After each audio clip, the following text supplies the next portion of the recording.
yung ano, yung Omni regular plug, AC plug. I-focus lang natin sa AC plug.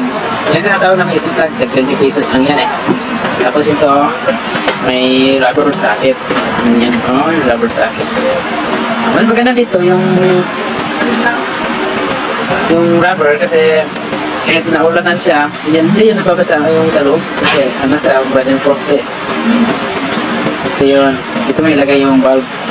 Ay ano pa siya, may sulda pa. Sumasulda pa yung ano niya, yung dalawang bolt para hindi ito matanggal.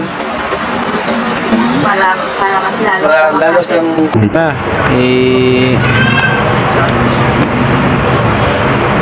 tapos niyan kanya ng ano ano na niya, pasok na.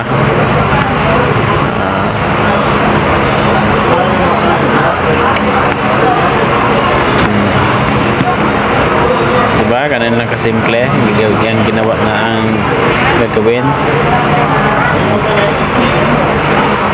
Tapos yung isa naman yung ipasok na doon. Yan. Madalian. Tingnan mo. May lock siya. Lock. Tawagin na siya na lock para hindi yun masbunot agad yung wire niya. Ang ginagamit po namin na wire ito po ay flat cord number 16 or flat cord number 1.25 mm. Kita mo. Sasara na yung plug. Okay. Rubber socket. Ito yung rubber socket para lalagyan ko ng ng bulb. Itong bulb matagal na to sa rubber socket saka sa yung wire.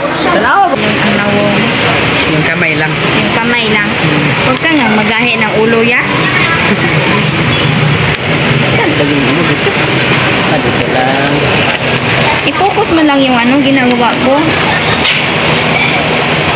Pag voice over ka naman dyan. Cool. Pagkatapos sama short. Short. Ito lang short. Ay di masunog ba short? Ay basing na kalayo. Oo.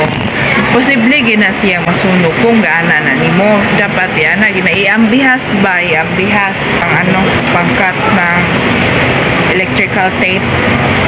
Kaya side cutter na lang yung ginagamit ko. Ano siya? Ang basa na dik. Tawa. TG. TG. Namanya TG.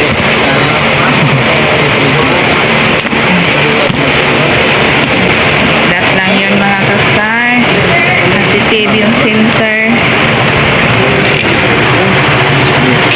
Okay. Tapos ito na naman. Tapos lagyan na natin ng bulb.